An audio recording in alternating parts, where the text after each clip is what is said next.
By the time the dawn bell struck in the market square at Wetherby, Helena Campbell could no longer feel the tips of her fingers, only the sting where skin had split beneath damp wool, and the thin stick of blood where her glove seam had opened again. She sat high atop the public mail coach with the account book pressed flat under one palm to shield it from sleet, though the leather was already spotted and dark at the edges, and each rut in the road drove the iron-bound box against her hip hard enough to bruise. The passengers inside had paid for warmth. She had paid for space on the roof. That distinction was visible in every mile. Men in service coats glanced up when the coach lurched and saw her patched hem and narrow boots, and the dark hair that had worked loose from its pins and plastered itself to her face. A woman beneath a fox-trimmed hood looked once, then looked away with the tidy indifference reserved for servants in transit. Helena held the ledger tighter. Lady Rathburn had said before sunrise, with lavender on her wrists and silk rustling at every turn, "If this is not in Blackthorn before breakfast, you need not return. The attic is not yours by right." It had not mattered that rain had turned to sleet in the night. It had not mattered that Helena had not eaten since the crust left from yesterday's kitchen trays. It had not mattered that the old nurse coughed blood some mornings and needed coal, broth, and medicine that only Helena could still barter for. A command had been given. She had climbed to the roof while footmen watched and did not offer a hand. The road to Blackthorn Cross climbed and broke and climbed again, and with every rise the wind found a fresh way through wet wool. Her sleeves clung to her forearms. Her teeth struck once, then twice, and she pressed her jaw closed until the ache travelled to her temples. Beneath her palm, the numbers in the account book ran in careful columns she knew by memory, because Lady Rathburn made her copy them by candlelight each night, and recopy them when even one figure slanted. Grain purchased, timber sold, repairs charged, interest due. The ink smelled faintly of gall and vinegar. It also smelled, to Helena, of threat. 3 pages in that ledger carried the Campbell name in a heavier hand than the rest, and she had seen those lines altered line by line over months while pretending not to see at all. Her father had kept true books. He had measured cargo by weight, paid men on time, and signed clean receipts with a steady hand that never needed amendment. 2 winters ago, he had been lowered into frozen ground with the harbour wind cutting every mourner silent, and before spring came the creditors had arrived with notes bearing his name, and sums he had never owed in life. After that, debt entered every room like damp. Her mother remarried in panic, died in childbed before autumn, and left Helena under the legal guardianship of a woman who called prudence virtue and cruelty necessity. Lady Rathburn sold the dowry jewels first. She dismissed 2 maids and kept Helena as the 3rd. She said unpaid labour built character. She said gratitude was a daughter's duty. She said debtor's jail would be very educational for old Mrs. Greaves if Helena forgot either lesson. At the first posting stop, the coachman tossed down satchels and shouted for change teams while steam rose from horse flanks in grey sheets. Helena climbed down only long enough to wet her cracked lips at the pump. The water tasted of iron. A boy with flour on his sleeves stared at the blood on her cuff and offered half a heel of bread, then snatched his hand back when his master called him a fool for feeding drudges. She did not ask again. Hunger did what cold could not. It sharpened her until every smell struck like insult. Fat warming in the tavern pan, coffee bitter and dark, orange peel near a gentleman's valise, all of it beyond reach. When she climbed back up, one of the inside passengers leaned out and said not softly, "That one should not be carrying books. She can barely carry herself." Laughter followed, brief and clean. Helena kept her eyes on the road. She had been called plain so often that the word had lost edges, yet strangers still studied her face as if poverty itself had a shape. 2 pale skin, 2 large eyes, a mouth that looked stern because it was always held still. The truth was simpler. She was 22 and tired. She had no room left for expression. She had learned silence as other girls learned music. She knew where to stand, so spilled tea and sharp tempers would strike only cloth. She could fold anger into exact columns and wait for night to unfold it again over figures no one but her ever checked. Only once in months had she broken that discipline, and it had been for a man with a title too large for the lane where he first stopped her. The first refusal had happened in late spring, beside the shuttered counting-house that had once borne her father's name in gilt. The Duke of Aversley had stepped from a carriage as if the street belonged to him, and said with no preamble that he would purchase every claim attached to Campbell shipping by sunset if Helena entered his household as his paid companion, attending his sister under his authority. Paid companion. It had sounded generous to anyone listening. To Helena, who had watched signatures become shackles, it had sounded like another ledger closing over her life in a different hand. She had said no, and walked home, shaking. The second refusal came 6 weeks later in Lady Rathburn's drawing-room, where candlelight warmed gilded mirrors and did not reach corners where servants stood. He had offered a practical marriage, contract first, affection unnecessary, debts cleared, reputation repaired, terms efficient. He had spoken as if presenting terms of grain shipment. She had answered no again because a contract without tenderness was still a cage, even lined with velvet. The third refusal had burned hottest. It had happened in full daylight outside a milliner's door, when Lady Rathburn struck Helena across the mouth for choosing ribbon too dear by 2 pennies. Aversley had seen it from his carriage and opened the door himself. "Enter," he had said. One word. Command shaped as rescue. She had tasted blood and said, "No, your Grace," in front of half the street. She had not forgotten his face then, carved to stillness, nor the way he had looked at her bruised wrist as if counting. Since that day, his offers had ceased. Silence had taken their place, and Helena had feared silence more because silence could mean retreat or strategy, and she could not afford either from men who moved money with signatures. By the time the coach rolled through the stone arch at Blackthorn Cross, morning had lifted from slate to colourless white, and sleet had thinned to needles of rain. Helena's skirt was soaked to the knee. Her stockings clung cold against skin rubbed raw where old seams had burst. The account book had grown heavier with water and seemed to pull at her arm as she descended, one careful step at a time, to cobbles slick with manure and straw. Porters shouted, harness buckles clanged, a groom cursed at a skittish mare. No one looked twice at a wet girl with a ledger until Lady Rathburn's driver saw her and snapped, "Late!" The word came with a glance at the inn clock, though the hour hand had not yet touched breakfast. He took the book from her without thanks, flipped it open and hissed when he saw the blood marks near the margin. "You smear this, and she will dock your sleeping place."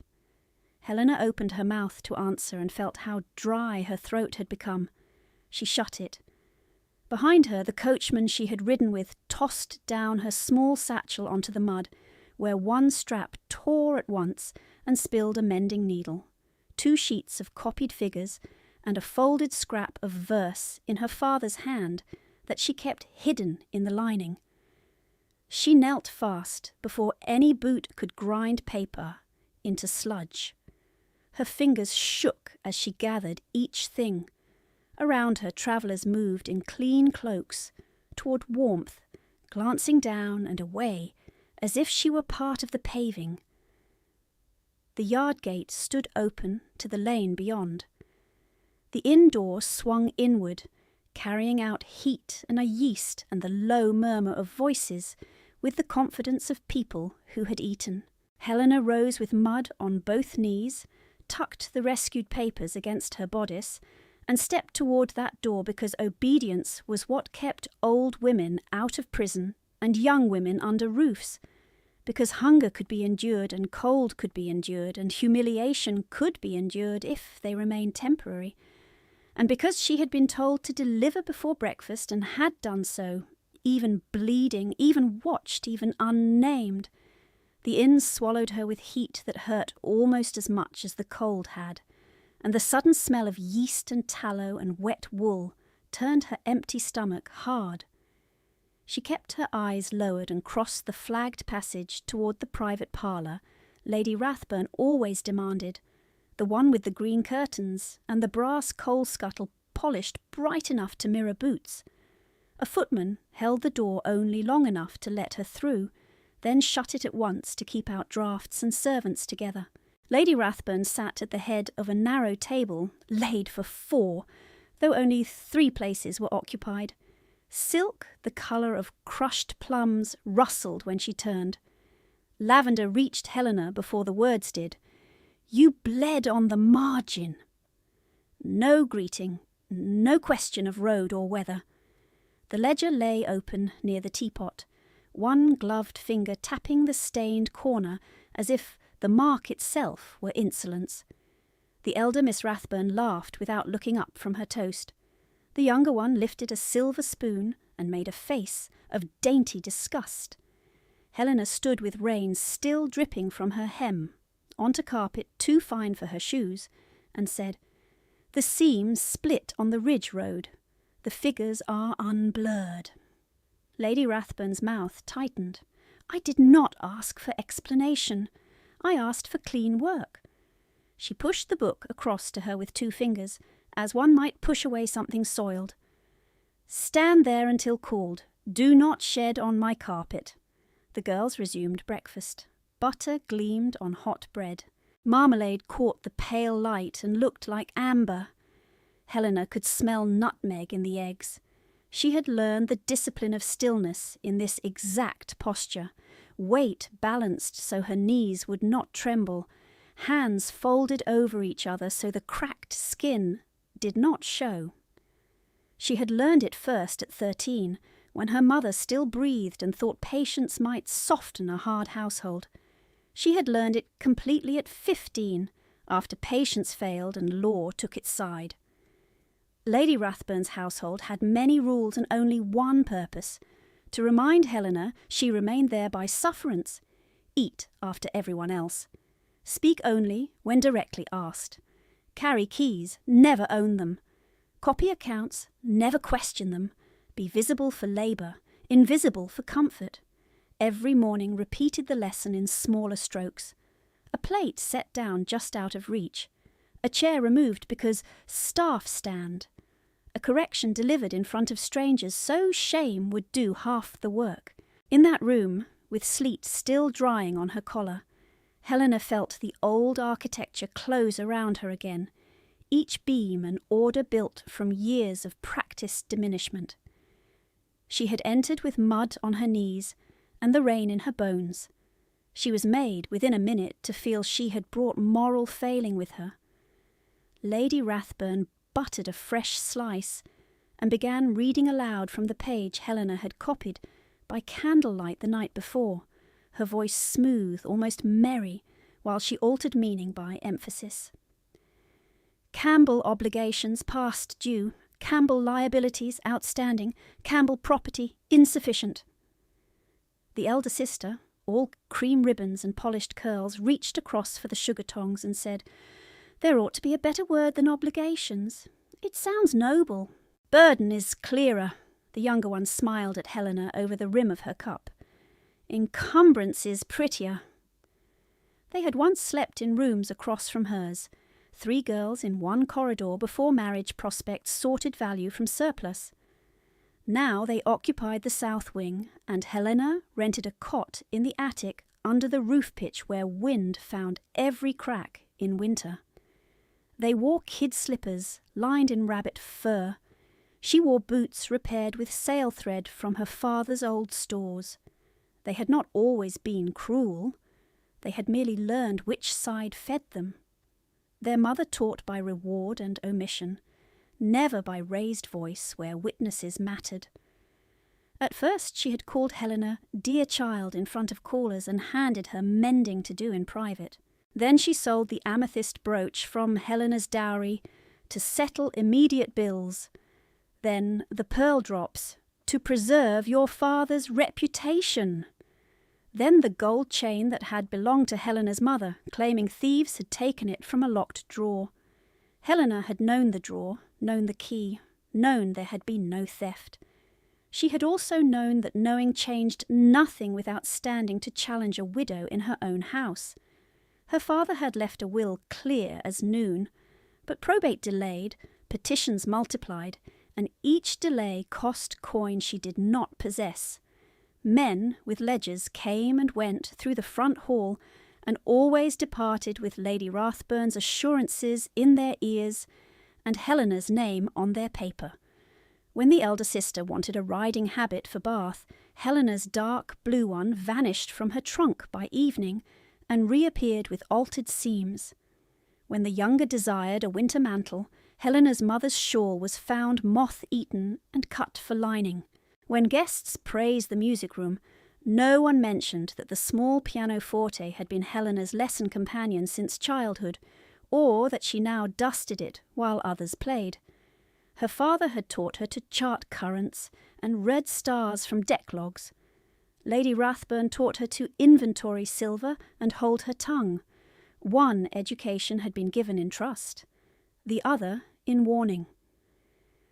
"Read line 17, Lady Rathburn said now, and Helena stepped to the sideboard where the ledger lay, careful not to drip on the pages, and read the sum exactly as written. A false sum built by alterations she had seen appear in heavier ink. Her throat burned as she spoke it. The younger sister clapped softly. "Hear that? She sounds almost authoritative when she recites her own ruin." Lady Rathburn did not rebuke her. She only said, "Authority belongs to those who can settle accounts." Then, with a glance to the untouched breakfast things, "You may take the empty tray to the kitchen passage. You will eat when we depart, if there is time." She lifted plates still warm and carried them through the service door, down the narrow hall where steam clouded the windows and stable boys stamped sleet from their boots. In the kitchen alcove, two maids glanced at her raw hands and looked away quickly, not from malice but from fear of being seen with sympathy.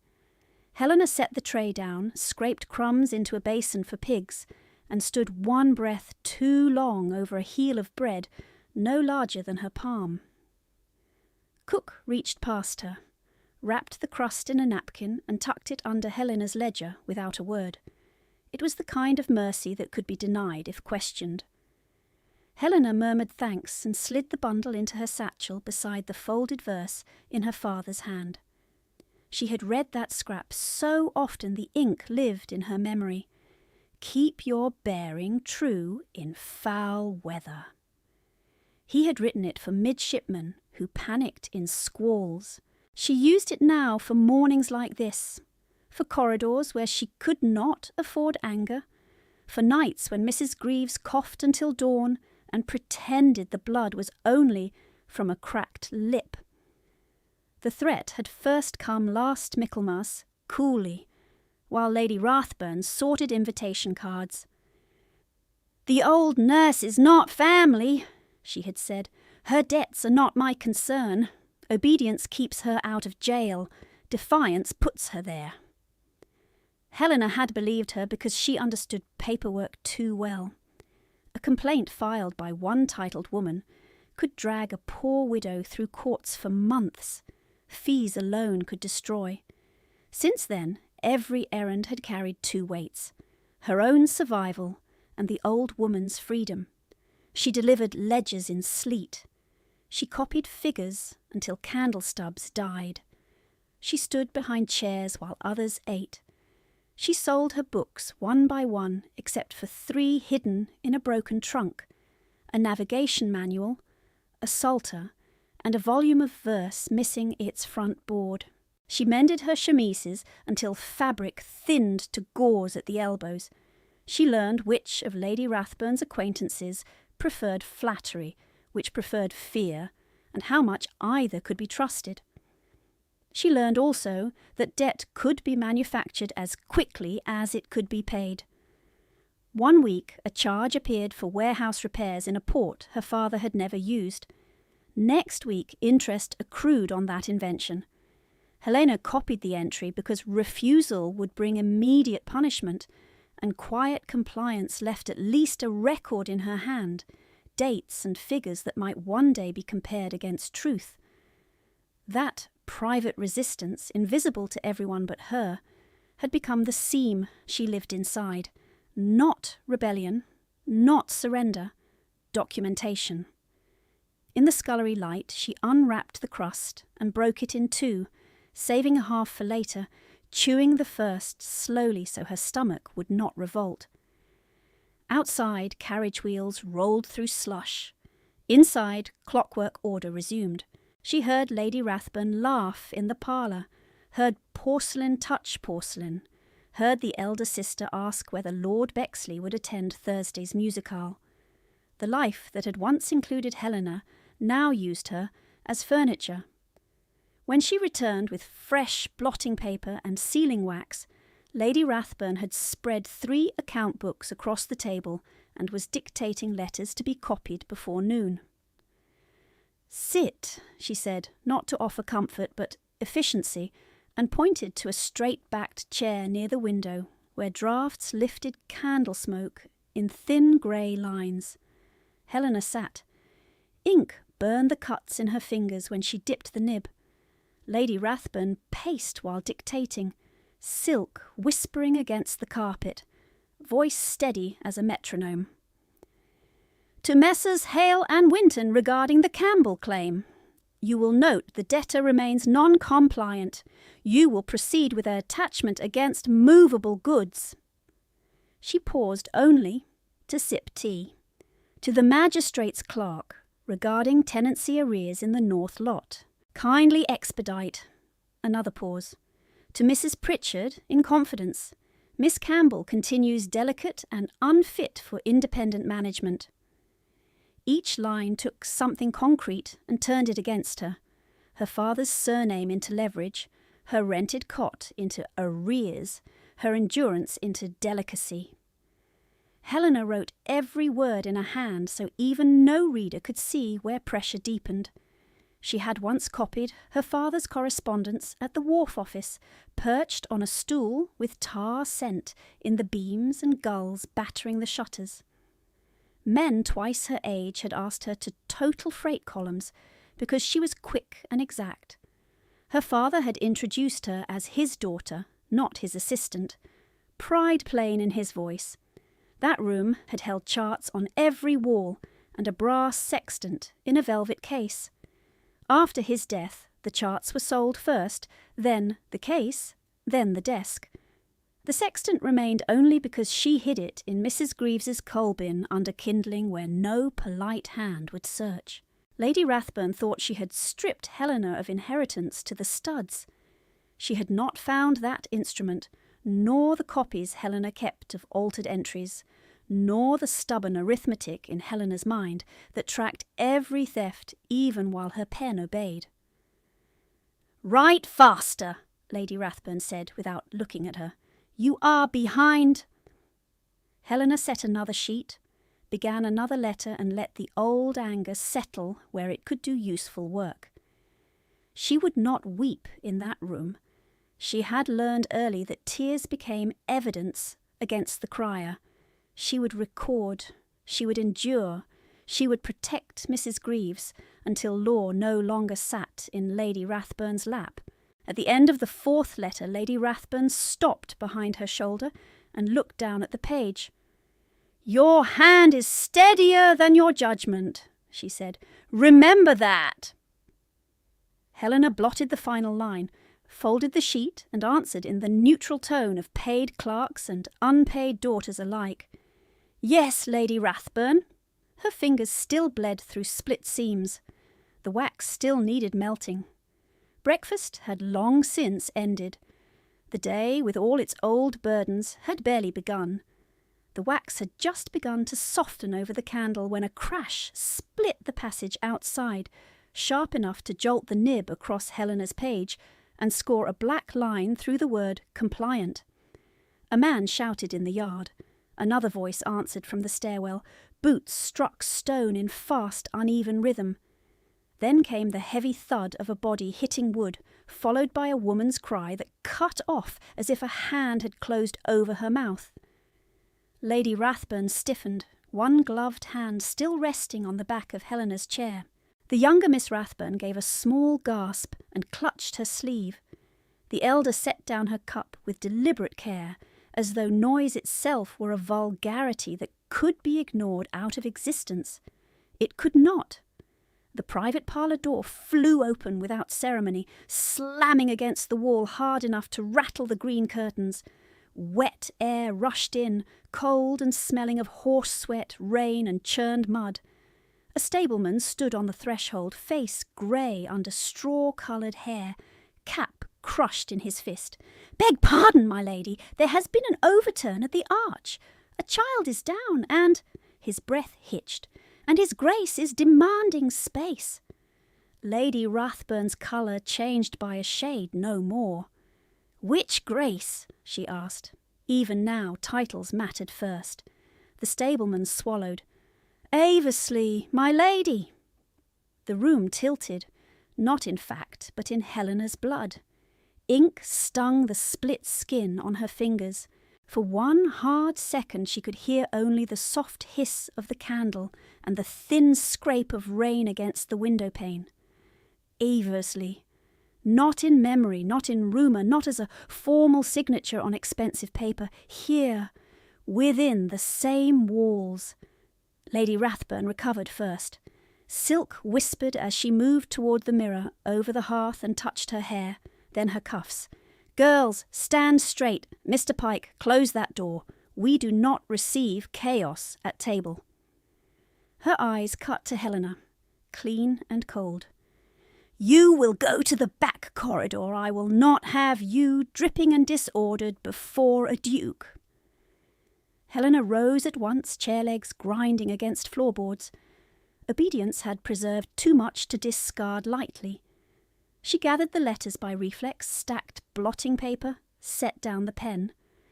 Another shout cracked through the corridor, closer now, followed by a ragged groan. Not a servant's stage cry. The sound of breath torn by pain. Helena's hand paused over the sealing wax. The stableman had not moved from the threshold. Fear pinned him there. Through the open door she saw bodies crossing the end of the hall. 2 footmen and a coachman carrying someone between them. Boots dragging, one arm hanging loose. Rainwater streaked the tiles under them in dark arcs. "Now, Miss Campbell," Lady Rathburn said, each word clipped to the bone. "Out!" Helena stepped into the passage and was hit at once by noise, motion and cold. The inn had become a machine running too fast. A maid pressed herself flat to the wall to let men pass. A tray shattered near the stair. Inn guests leaned from doorways in dressing gowns, curious and indignant in equal measure until they saw who had fallen. At the centre of the corridor, laid awkwardly on a settle dragged from the taproom, a boy in a riding coat too fine for his size fought for breath through clenched teeth, while blood seeped from a cut above his brow into one eye. He was plainly a child, no more than 12. His left leg lay at an angle that made 3 men look away at once. A groom knelt by his shoulder and kept saying the same useless thing, "Hold, Tom, hold, hold!" The injured boy's hands shook against the wood, then slipped. Nobody touched his neck. Nobody kept him still. Everybody talked. Helena set her stack of letters on the nearest windowsill and moved through them. "Do not lift him again," she said, voice low, but carrying from necessity. If his spine is taken wrong, you will finish what the fall began." The groom stared up at her, rain and panic mixing on his face. "Who are you to order?" "A clerk who can count vertebrae," she answered, already pulling the cleanest square from the linen press stack by the wall and folding it against the cut to slow the bleeding. "Fetch 2 rolled blankets, 1 at each side. Do not move his head." A command behind her cut through the corridor, deep and unornamented. "Move." She knew that voice before she turned. It had spoken offers like contracts and rescue like law. It had once told her to enter a carriage while blood warmed her mouth. It spoke now from 6 feet away, rain darkening the shoulders of a black coat, hat in one hand, wet hair flattened back from a face carved into hard stillness. The Duke of Aversley stepped out of the knot of men as if they were reeds parting around stone. He had mud to his knees. His gloves were gone. A line of rain traced down the side of his throat and disappeared beneath a loosened cravat. His eyes landed on Helena and did not shift, not to Lady Rathburn approaching in arranged concern, not to the onlookers pressing for spectacle, to Helena, to her soaked sleeves, the blood at her cuff that was not all her own, the split seam of her glove, the dark bruise at her wrist where another hand had gripped too hard days before. Recognition struck and held. "Miss Campbell," he said. Not surprise. Identification. Lady Rathburn arrived beside him with a flutter of lavender and indignation. "Your Grace, this is most unfortunate. The inn has become unmanageable. Allow my servants to clear this." She touched Helena's elbow as if removing a stain from fine cloth. "Go." Aversley did not look at Lady Rathburn when he answered, "Take your hand off her." The words were quiet. They landed harder than shouting. Lady Rathburn's fingers withdrew at once. The corridor seemed to narrow around that single movement. Helena knelt again, because the injured boy had started to retch and panic made people dangerous to themselves. She turned his head enough to keep his airway clear, kept the folded linen pressed with one hand, and with the other held his shoulder down when he tried to curl around the pain. "Look at me," she said to him. "Not your leg. Look here. Name the month." He blinked through blood and rain. "Near November." "Good. Name the river east of Wetherby." "Dane." His jaw spasmed. "Christ, it hurts. Pain means breath. Keep it." By late morning the rain had thickened from needles to a hard grey sheet, and every draught through the corridor felt like a cold blade under wet cloth. Aversley dropped to one knee opposite Helena without asking leave of carpet, rank, or witness. He braced the boy's forearm before another convulsion could wrench it free. His cuffs darkened in the spreading water on the floor. "Surgeon?" he asked over his shoulder. The innkeeper, white to the lips, bobbed once. "Sent for, your Grace. He is at the South Lane. They said 5 minutes." "Make it 3. The innkeeper ran. Aversley turned back to Helena. Up close he looked less polished than she remembered and more dangerous, as if exhaustion had filed away whatever softness society required. "Can he be moved upstairs?" Helena shook her head. "Not until the surgeon secures the neck and leg. If he is lifted badly, he may not walk again." Aversley's jaw tightened. "Then no one touches him." He raised his voice without standing. "You heard her. No one." Lady Rathburn's smile returned in a strained line meant for spectators. "Your Grace, perhaps Miss Campbell has overstepped.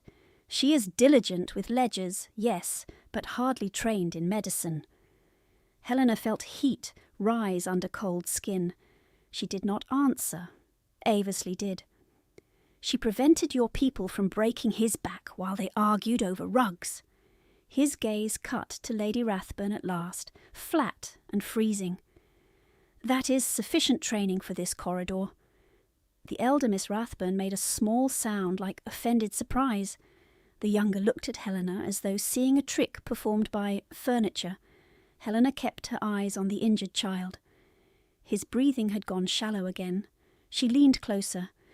"Stay with me." "Tom, stay!" He fumbled for her sleeve with numb fingers. "My mother," he whispered. "Tell her." "You will tell her yourself," Helena said. "You have not been dismissed." Boots pounded from the stair.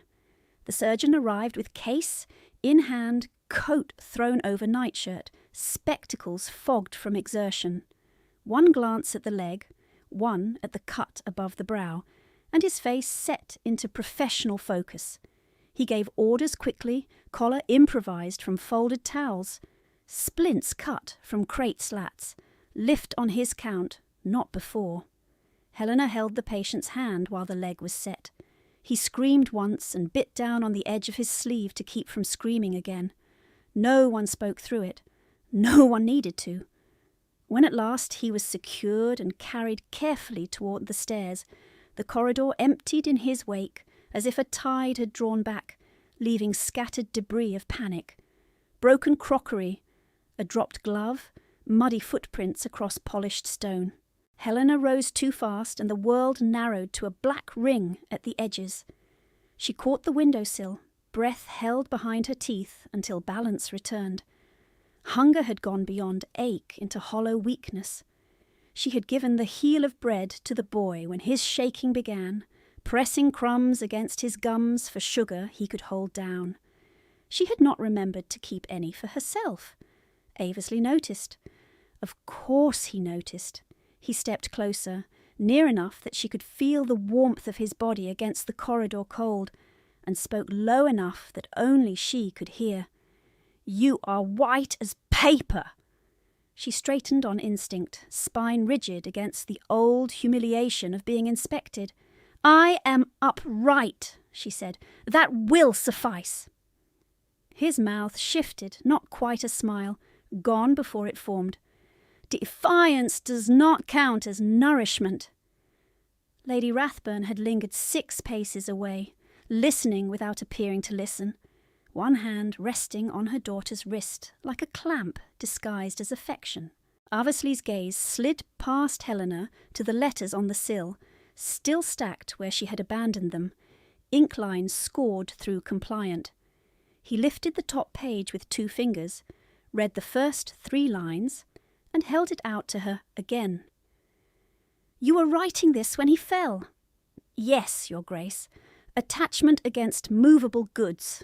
The words turned heavy in his voice. "Interesting timing." Lady Rathburn spoke at once, too brightly. "Routine correspondence. Estate administration is tedious but necessary." Aversley folded the sheet once, precise, and returned it to Helena rather than to Lady Rathburn. "Tedious?" he said. "We shall discuss necessity when the magistrate arrives." Silence hit like a dropped weight. Lady Rathburn's colour drained for the first time that day. "The magistrate," she repeated, "for an inn-accident?" Aversley's attention remained on Helena, not her. "For whatever this place has become." He tilted his head toward the stair where the injured boy had vanished. "One child nearly crippled because no one would command clearly." Then, toward the letters in Helena's shaking hand, one woman nearly buried by paper because too many commands have been obeyed. He took one measured step back, giving space while somehow increasing pressure. "Miss Campbell, do not leave the premises." It sounded like an order. It sounded like protection. It sounded painfully like both. Helena held his gaze because lowering her eyes had never once saved her. "Am I detained, Your Grace?" His answer came without delay. "You are required." She should have refused. Her body remembered 3 refusals like scars under cloth, each earned, each costly. Yet the corridor still smelled of rain and blood and wax, and a child upstairs breathed because she had not obeyed quickly enough.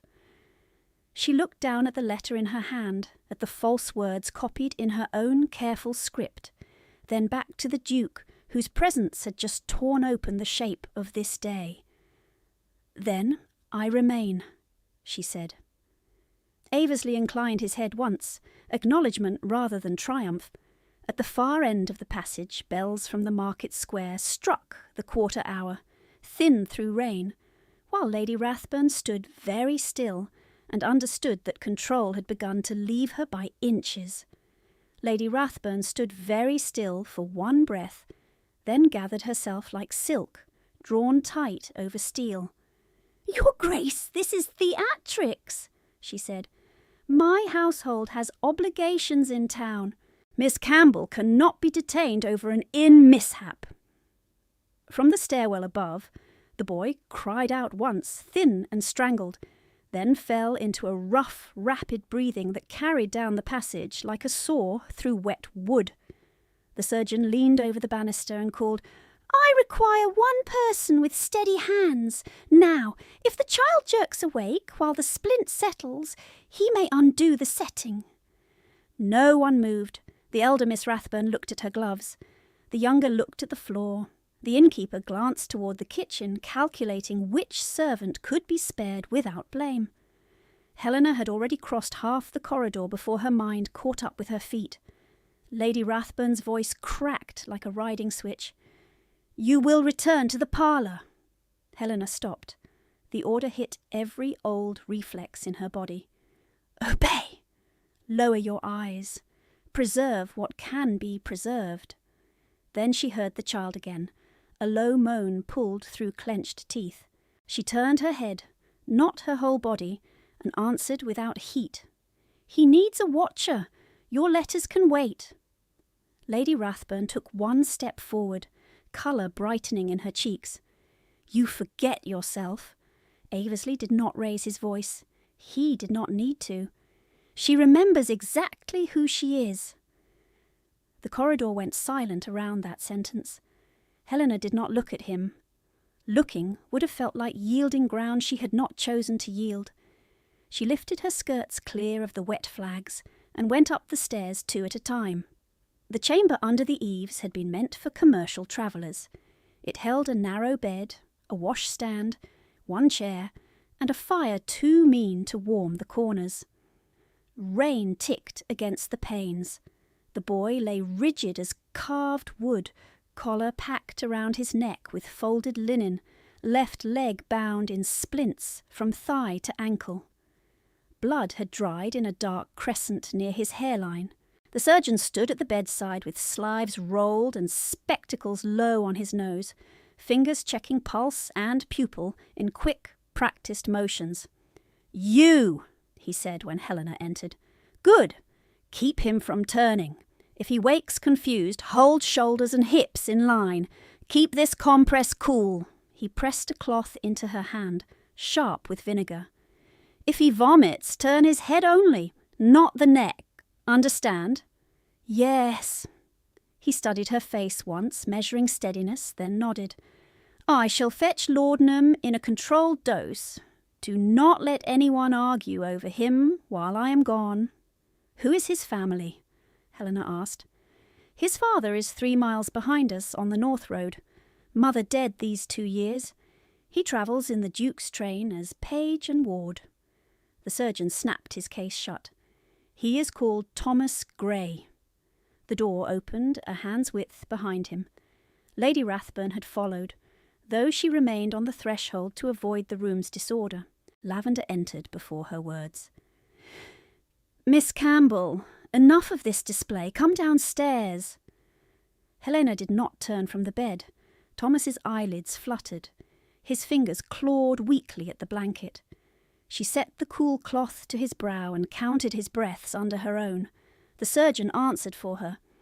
"If she leaves, find me another with calm hands. I have not yet seen one." Lady Rathburn's mouth flattened. "I did not ask your medical opinion on my household management." "Then do not ask me to mend what your management would damage," he said, and shouldered past her into the corridor. By the time the half-hour bell sounded from the square, the room smelled of vinegar, damp wool and coal smoke, fighting a losing battle against rain. Thomas surfaced and sank in waves, muttering fragments of stable instructions and racing terms, then gasping when pain caught him awake. Helena kept one hand light on his sternum when he tried to curl forward and spoke to him in a voice pitched low enough not to jar. "Do not chase the pain. Breathe past it, in through your nose, out slowly." He opened one eye, unfocused. "Am I broken?" "You are injured," she said. "You are not broken." He swallowed with effort. "Will His Grace send me away?" "No." The answer came from the doorway, hard and immediate. Aversley had entered without sound. He filled the narrow frame in a dark coat, gone stiff where rain had dried. Mud still marked the seams of his boots. He had removed his cravat entirely. The open collar made him look less aristocrat than officer, returned from weather and orders. Thomas's gaze sharpened at once. "Your Grace!" "You will keep your breath for healing," Aversley said. "Not apologies." Thomas's lower lip shook once, then stilled. He nodded and let his head settle back into the pillow. Aversley turned to Helena. His eyes went first to the compress in her hand, then to the smear of dried blood at her cuff, then to the untouched tray on the washstand where someone had left broth she had not noticed. "You have not sat. There is nowhere useful to sit." He pulled the single chair to the bedside and set it behind her with controlled precision.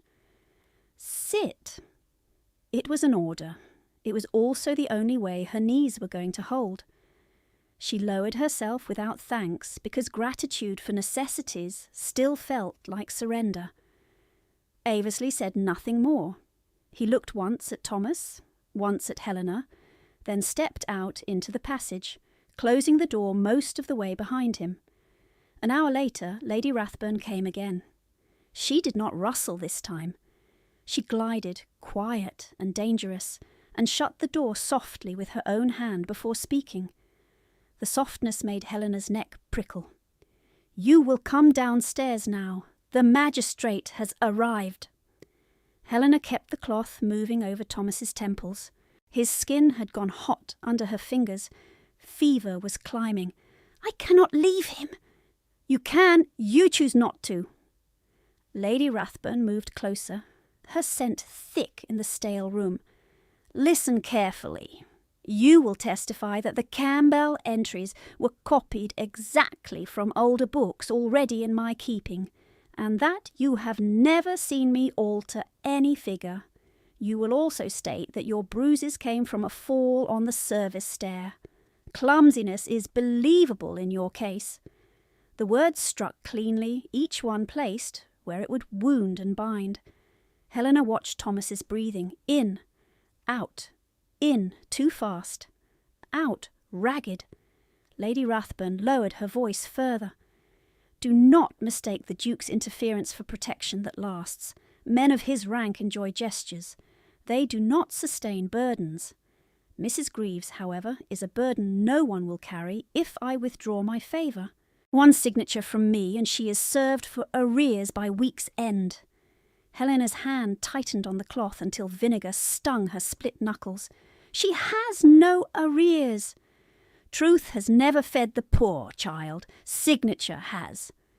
Lady Rathburn leaned until her shadow fell across the bed. "Come downstairs, smile faintly, lie neatly, keep your attic and your nurse." Thomas stirred and whimpered at the change in light. Helena shifted to block Lady Rathburn's shadow and answer the boy before she answered anyone else. "You are safe," she murmured. "Stay with me." Then she looked up at Lady Rathburn. "I will not lie." Lady Rathburn's face did not move for a second. The stillness was worse than anger. "You are very near ruin, Helena." "I have been near ruin since I was 14. A soft sound came from the corridor, not speech. the minute scrape of a boot on old plank, when weight shifted. Helena knew with a cold certainty that someone stood just beyond the door and had heard every word. Lady Rathburn knew it too. Her eyes flicked toward the gap, then back. She straightened her cuffs and let polish return to her expression like a mask being lowered into place. "Then ruin cleanly," she said. "At least do one thing with style." She opened the door and swept out, gathering injured dignity around her like a cloak. Helena did not chase her. She counted to 10 while Thomas's breathing hitched and steadied again. Then she rose, crossed to the washstand and tore a strip from her own petticoat lining to replace the now warm compress. She poured vinegar into a basin with hands that shook only after the task was done. When she turned back, Aversley was in the doorway. He remained on the threshold, one hand on the latch, as if entering without invitation would breach something he had not yet earned. The hallway behind him was dim. He had no audience there, no steward, no footman to witness command. Only him, only the rain, only the boy between them. "You heard?" Helena said. "Yes." He did not offer comfort, he did not offer praise. He looked at Thomas, then at the damp cloth in Helena's hand, and spoke in the same clipped tone he used for battlefield decisions and balance sheets. "Tell me what he needs." She had expected argument, perhaps another bargain disguised as rescue. The plain question unsettled her more. Cool cloths, thin broth, a spoon at a time when he wakes. Quiet.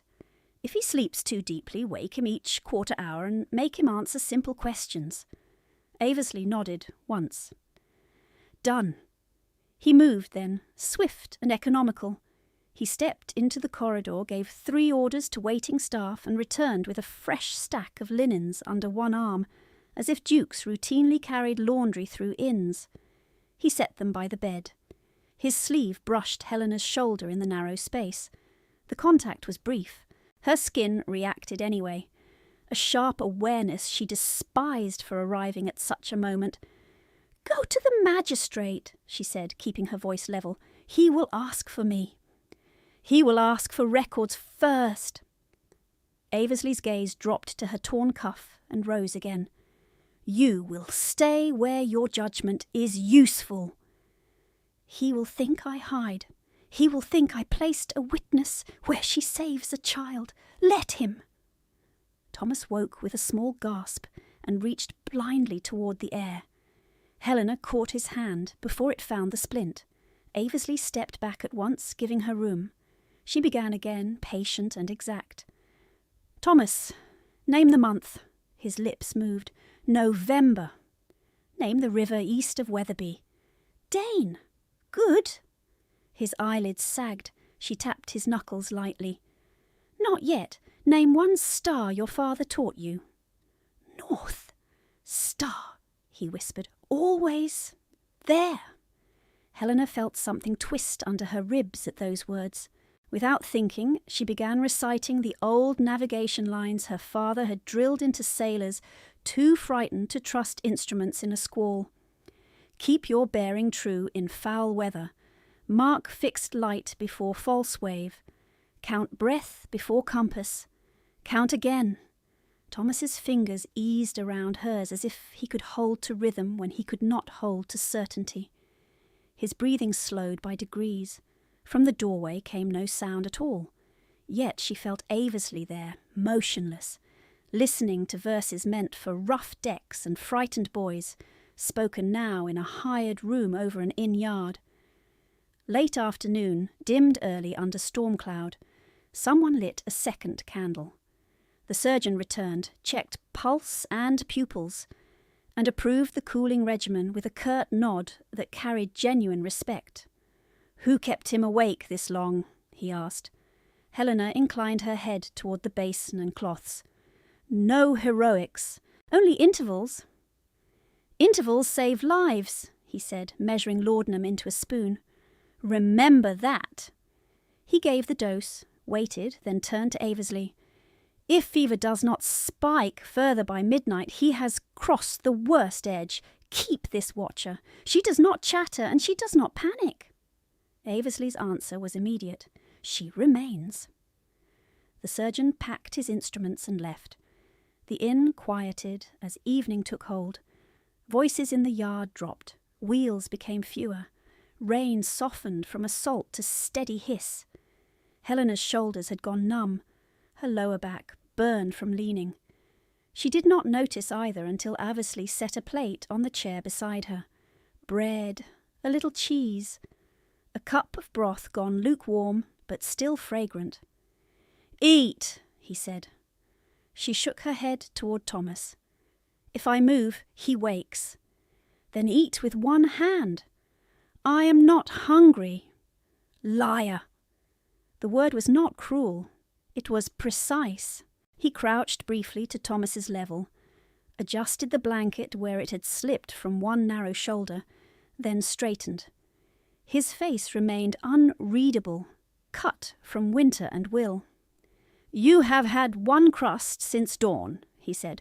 "Your hands are shaking between cloth changes. You will eat." She opened her mouth to refuse on principle, closed it when Thomas murmured, and settled only after her fingers resumed their slow rhythm at his temple. Principle would not keep her conscious through the next hours. She broke a piece of bread with her free hand and swallowed without tasting. Aversley watched until the second bite was gone, then stepped back toward the door. At the threshold he stopped. "The magistrate has taken sworn statements from staff," he said. "Your name was requested. I deferred him until morning." "You cannot defer law by preference." "I did not. I deferred him by rank, jurisdiction, and a physician's order." A beat. He agreed. Helena almost laughed at the dry brutality of that logic. Almost. Fatigue stripped humour from the impulse before it formed. Lady Rathburn, confined to her rooms with her daughter's pending review of the ledgers. His tone didn't change. "Her keys are with my steward." That should have tasted like victory. It tasted like danger, rearranged. Helena touched the hidden pocket at her bodice, where copies of altered figures lay folded in oilcloth. "I will still testify," she said. His gaze sharpened, not surprised, only intent. "I know." "How?" "Because you refused when refusal cost you." He said it without softness. Fact, not flattery. He inclined his head toward Thomas, whose fever-flushed face had eased at last into less frantic sleep. "Wake him at the quarter bells. If he cannot name month and river, send for the surgeon at once." Then he left. Night pressed fully against the panes. Candlelight turned the room the colour of old bone. Helena worked by rhythm. Cool cloth, pulse count, whispered question, sip of broth, cloth again. At each quarter bell she roused Thomas gently and made him answer. November, Dane, North Star. November, Dane, North Star. By the third repetition his voice steadied. By the fourth his skin felt less like fire under her palm. Near midnight the door eased open once more. Helena expected the surgeon. It was only a maid with fresh water and an uncertain curtsy. "His Grace asked if the boy named the river," she whispered. "He did." The maid's shoulders dropped in visible relief. "I shall tell him." She hesitated. "He has not sat down all evening, miss. He stands in the passage by the stair." Helena looked at Thomas, at the basin, at her own cracked hands, whitening in cooling water. "Tell his Grace the child answered clearly at the last bell," she said. "Tell him to sit before his knees fail him." The maid blinked, then gave a quick nod and slipped out. Helena returned the cloth to Thomas's brow and listened to rain, to distant floorboards, to the fragile, ordinary sound of a hurt child sleeping through pain. She had chosen truth and chosen duty, and chosen, again, the harder road that paid nothing quickly. Yet in that narrow room above a public inn, one life had been held through the worst hours by stubborn intervals, and no ledger in Lady Rathburn's hand could make that small salvation disappear. The door had scarcely latched behind the maid when it opened again without knock or scrape, and Aversley stepped inside carrying a second candle and a folded wool blanket over one arm. Rain had dried to a dark tide line across his coat. His hair was still damp at the temples. He set the candle on the washstand, laid the blanket at the foot of Thomas's bed, and looked first to the child's face, then to Helena's hands in the basin. "He named the river?" he asked. "He named it clearly." Aversley exhaled once, controlled and quiet. "Good." He did not leave. Helena wrung out the cloth and placed it over Thomas's brow. The child stirred, swallowed, and settled. The heat under his skin had dropped a degree. Not safety, progress. She kept her voice low. "You should sit, Your Grace. The maid said you have been standing since dusk." "I am standing now." The answer held no edge, only fact. He moved to the shuttered window and drew the curtain tighter against the draught, then returned to the door and took a position there, broad shoulders against old wood, one hand resting near the latch. He faced the bed as if guarding a passage no one else could see. At the next quarter bell, Helena woke Thomas and asked the questions. Month, river, one fixed star. He answered all three with less slur than before. She gave him 2 spoons of broth and waited while he swallowed. Her own hand shook when she set the cup down. Aversley noticed, because he noticed every failure of control, as if it were written in ink. "Give me your left hand," he said. She looked up, startled into stillness. "For what purpose?" "Because the skin has split to the knuckle and the water is vinegar." "I can still work." His jaw tightened a fraction. "That was not the question." Helena kept the cloth in place on Thomas's brow. "If I release pressure, he wakes." Aversley crossed the room in 2 steps, took the cloth from her with careful fingers, and held it exactly where her hand had been. "Now." She had refused him 3 times in streets and drawing rooms. The memory of each refusal sat sharp in her chest. Yet Thomas was quiet, and the compress was steady in Aversley's hand, and the authority in his voice did not reach for possession this time. It reached for function. She lifted her left hand reluctantly. He turned it palm up under the candlelight. The split skin had gone white at the edges, red at the centre, raw from cold and acid. He looked at it for one measured beat too long. When he spoke, the words came clipped and hard, as if anger had to pass through iron before leaving him. "You copied her letters while bleeding through the page." Helena tried to pull away.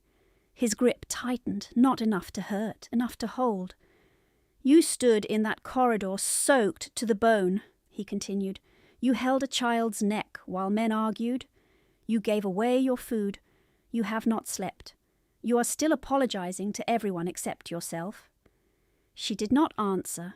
There was too much truth in the inventory and too little mercy in hearing it said aloud. From an inner coat pocket he drew a small tin, plain pewter, and opened it with his thumb. The sharp scent of beeswax and rosemary rose in the warm room. He had sent for salve. He had thought of this before entering. The knowledge unsettled her more than the command. "Your Grace, I do not require—" "Silence." The word fell soft. It landed as care. He used the tip of his smallest finger to spread salve over each cut, slow and exact, as if dressing an officer's hands before dawn manoeuvres.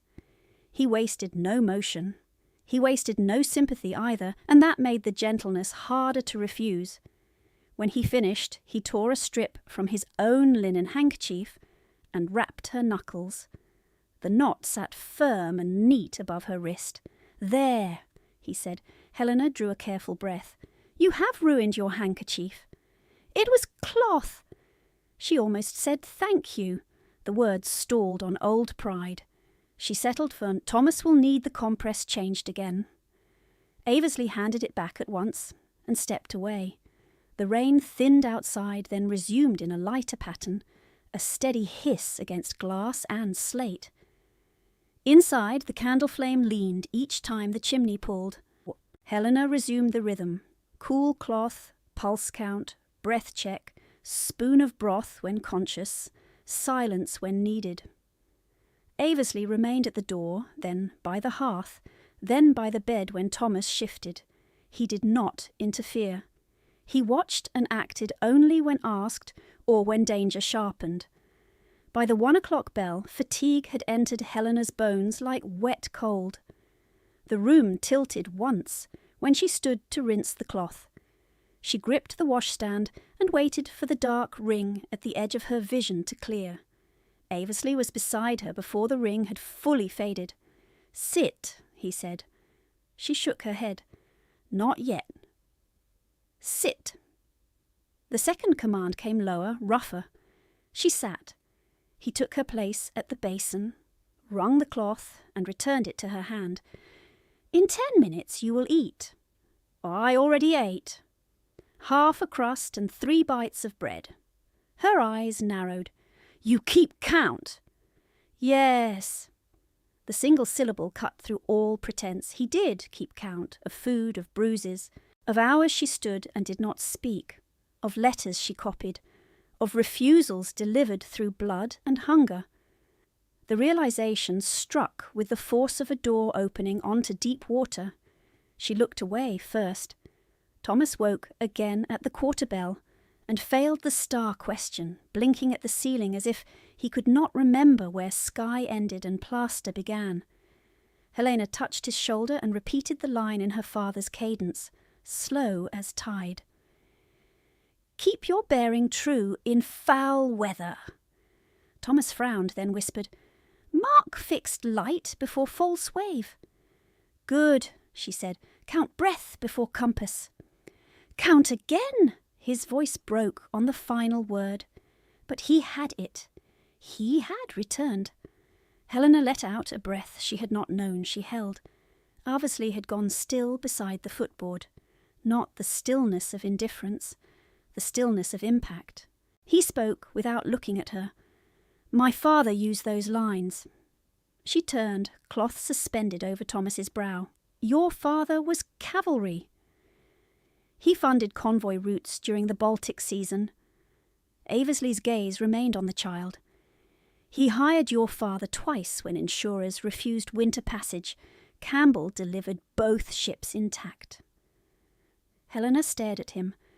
The room narrowed around that fact. Her father's name had become debt and accusation for so long that hearing it attached to competence felt like heat on frozen hands. "You knew him?" she said. "I knew his work." Aversley shifted his weight once, then stilled again. "I read his logs after he died. Your annotations were in the margins. Different ink, same hand as your ledgers." She could not answer at once. He had seen those margins, seen her before he offered anything, before the carriage, before the contract, the floor beneath memory altered by degrees. "That is why," she said at last. "That is one reason." He moved to the chair near the bed and sat for the first time that night, elbows on knees, hands clasped loosely as if restraining themselves from motion. Candlelight cut hollows under his cheekbones. He looked suddenly older than 30, older than rank, like a man who had practiced restraint so long it had become a wound. "The first offer was clumsy," he said. "I thought safety could be structured. I misjudged what safety means to a woman ordered all her life." Helena's throat tightened. She kept her eyes on Thomas. "The second offer was colder. It was cowardice, no hesitation, no defence. Contract required less of me than trust." The words lay between them, irreversible in their plainness. She turned to him then. "And the third," his mouth set, "I saw her strike you and chose command because command is what I was trained to use." A beat. "You were right to refuse." Outside, a cart rattled across the yardstones and faded into distance. Inside, Thomas slept through the sound. Helena felt the strange, perilous shift of hearing a powerful man name his own failure without bargaining for absolution. At 1:30 the surgeon returned, hair flattened on one side from too little rest, and checked Thomas with brisk hands. Pulse better, pupils responsive, fever easing, though not broken. He approved the wrapped hand without comment until he realised who had tied it. His brows lifted once at Aversley, then dropped back into professional neutrality. "He may keep the leg if no fresh swelling rises by dawn," he said. "Wake him at each quarter still. Less broth. More water?" Helena nodded. "Yes, sir." The surgeon packed his instruments and glanced toward the door.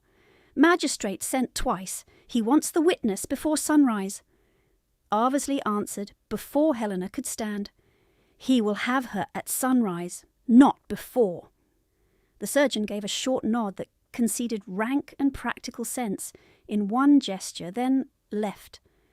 The room settled again. Aversley rose, crossed to the hearth, and coaxed the fire higher with 2 pieces of coal from the scuttle. The faint warmth reached Helena's shins.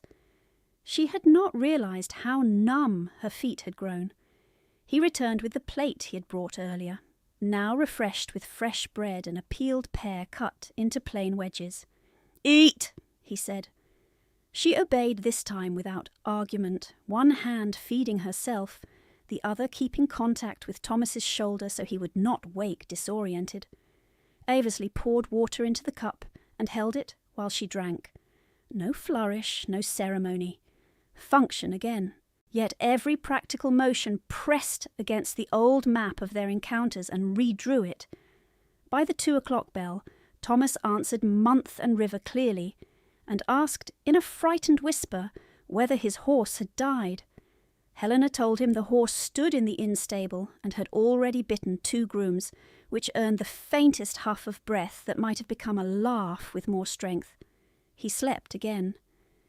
Helena lowered the cloth and closed her eyes for 1 second too long. Her head dipped. She jerked awake at once, ashamed. Aversley stepped behind her chair. "Lean back. I will not sleep on duty. You will close your eyes for 20 breaths while I count. That is an order." She should have bristled. Instead, she let her shoulders meet the chair back. The wood felt foreign against muscles held tight for hours. Aversley counted under his breath, low and even, each number separated by the same measured pause he used in negotiation and command. At 12, Thomas stirred and grimaced. Aversley was already at the bed, one hand steadying the collar, the other keeping the blanket from tangling near the splint. He performed the motions exactly as she had shown him. At 20, he said, "Open your eyes." She did. The room had sharpened. Her pulse had slowed. It had helped. He returned to stand beside her, close enough that the sleeve of his coat brushed her shoulder when she changed the cloth. Neither moved away. "Tomorrow," he said quietly, eyes fixed on Thomas, "the magistrate will ask whether you were coerced. He will ask about the letters. He will ask about your lodging and your wages, and the threats against Mrs. Greaves. You will answer once, clearly."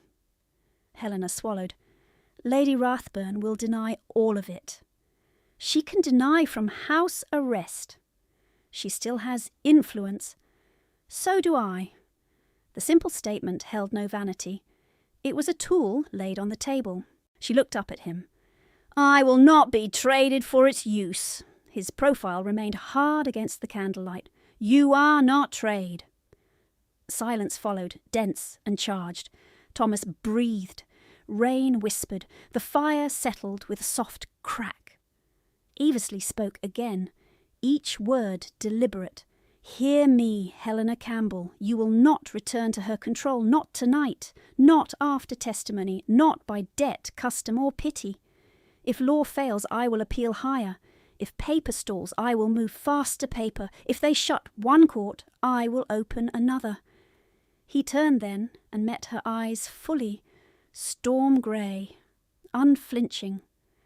I asked for obedience before. I do not ask it now. I ask you to stand and let me stand with you. It was the nearest thing to a plea she had ever heard from him. It was also a vow spoken like an order to himself, and once said it could not be unstead. Her hand, wrapped in his linen, tightened around the damp cloth. She had no safe answer prepared for that sentence, no neat refusal shaped by principle alone. The old defences held, but hairline cracks ran through them where truth had entered. Thomas woke at the next quarter bell before she could speak. She turned at once, grateful for task and reprieve. "Month?" she asked. "November." "River." "Dane." "Fixed star." He blinked, then smiled faintly through fever haze. "Always there." Helena nodded and smoothed his hair from his brow.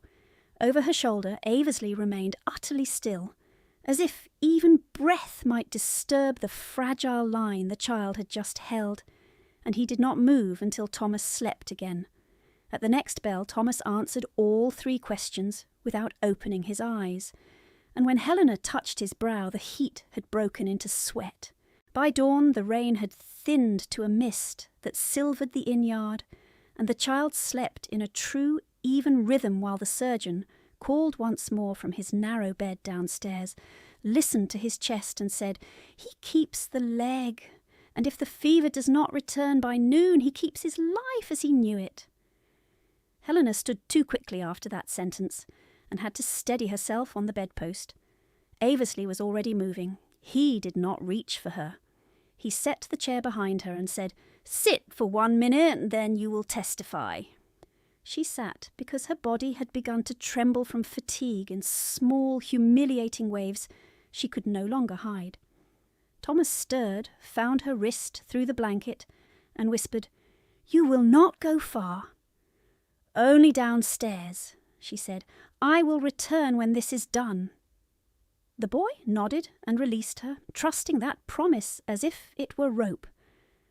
The magistrate had taken the green-curtained parlour and turned it into a court in miniature. Inkstands lined the sideboard. 2 constables stood by the door in rain-dark cloaks.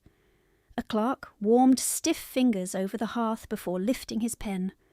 Lady Rathburn sat upright at the far end of the table, gloves immaculate, daughters pale beside her.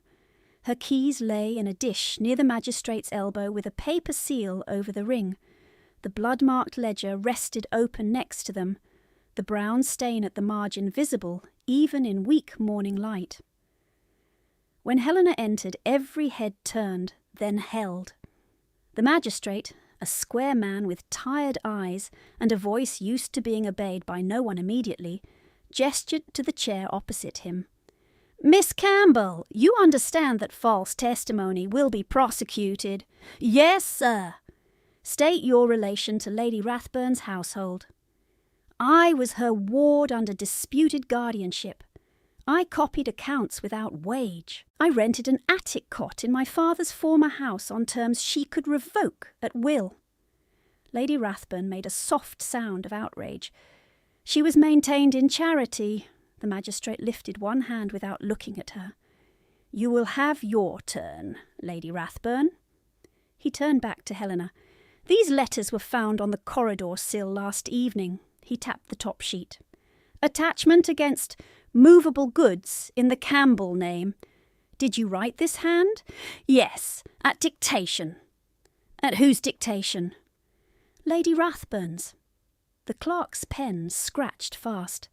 The room smelled of sealing wax and damp wool, and the lavender Lady Rathburn wore as if scent itself were rank. Helena could feel that fragrance at the back of her throat, like pressure. She kept her eyes on the magistrate.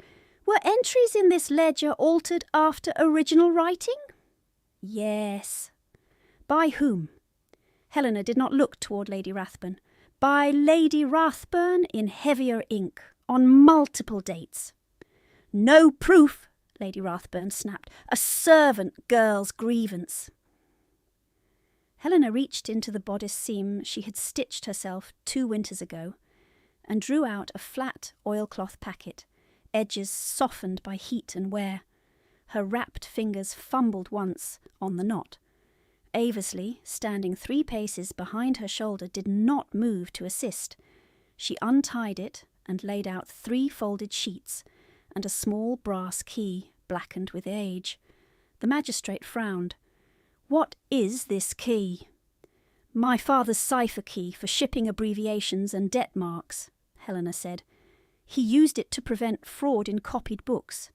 The altered entries in Lady Rathburn's ledger violate his key pattern. These pages are my nightly copies made before alteration. Dates match the in-letters, and prior demands served in Campbell's name." The magistrate compared columns in silence, using the brass key to decode symbols, then passed the pages to his clerk. "Read line 7 from both versions." The clerk swallowed and read. Original, storage paid in full. Altered, storage unpaid with penalty interest. Lady Rathburn's elder daughter looked at her mother then, a quick, sharp look full of dawning fear. The younger stared at her lap and twisted one ribbon until it snapped. Neither spoke. They would not speak later either. The clerk recorded that both declined testimony. The magistrate's expression did not change, but his tone hardened. "Miss Campbell, were you threatened regarding your testimony?" "Yes." "State the threat." "That if I did not testify as instructed, Mrs. Greaves, my former nurse would be served for fabricated arrears and taken to debtor's jail." Lady Rathburn rose half out of her chair. "I deny this slander, absolutely." Aversley spoke for the first time. He had remained silent through every question, a dark, still line against the wall. "The threat was overheard outside Thomas Gray's chamber by myself and by Surgeon Bell, who entered the passage before Lady Rathburn departed." The surgeon, summoned and waiting by the hearth, inclined his head once. "I heard enough to confirm coercion language directed at the witness." The magistrate looked from one to the other, then to the sealed keyring on his table. "Constable Hemsley, enter immediate order. Lady Rathburn is remanded to house arrest pending formal fraud and coercion charges. All account books, correspondence and household keys are seized. No contact with witnesses. Daughters remain under supervision until separate statements are taken." Lady Rathburn went white beneath powder. "You cannot do this on one night's confusion." "I can," the magistrate said, "and just did." By the time the church clock struck 9, 2 servants from Rathburn House had arrived under summons and given sworn statements. One confirmed withheld meals and unpaid labour. The other confirmed seeing ledger pages scraped and re-inked after midnight instructions. Both signed with shaking hands. The constables escorted Lady Rathburn and her daughters upstairs to guarded rooms to await transfer. She passed Helena in the doorway and said very low, "You have destroyed yourself." Helena met her eyes and felt no triumph at all, only release as clean and cold as rainwater. "I have finished with you," she said. In the nursery chamber, Thomas woke near 10 and asked first for water and second for his riding boots, which made the surgeon laugh once under his breath and declare him stubborn enough to live. Helena fed him spoonfuls of broth while Aversley stood at the window, arms crossed, watching mist lift from the yardstones. When Thomas slept again, Aversley turned and spoke, without preface. "I sent a rider at dawn.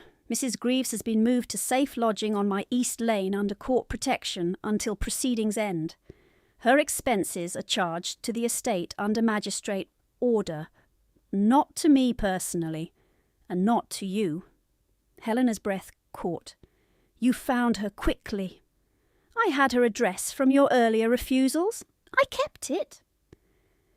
There were 100 meanings inside that sentence. She touched the folded scrap of verse in her pocket through the fabric, grounding herself in paper and ink and what could be verified. By early afternoon, the inn parlour held one final table, cleared of evidence and relaid with fresh sheets. The magistrate remained to witness a civil instrument at Helena's request. She had asked for ink, and Aversley had provided 3 fresh nibs and said nothing while she wrote.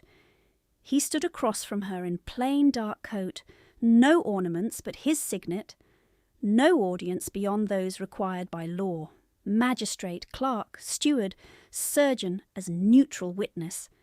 Rain had stopped entirely. Sun found the edge of the brass key and made it shine like a coin. Aversley spoke first. "I asked wrongly 3 times, I ask rightly now. Marry me as an equal. Keep your name, keep your accounts, keep your freedom." Helena set down the pen and looked at him for a long moment, reading his face as she read ledgers, searching for hidden entries. His expression was still hard, still controlled. His hands were not. The fingers of his left hand trembled once and stilled. "My terms are written," she said. "Read them aloud." He took the page and did exactly that. "Helena Campbell retains legal control of all inherited and future property under her own name. Campbell debts are cleared by court adjudication and restitution, not by marital transfer.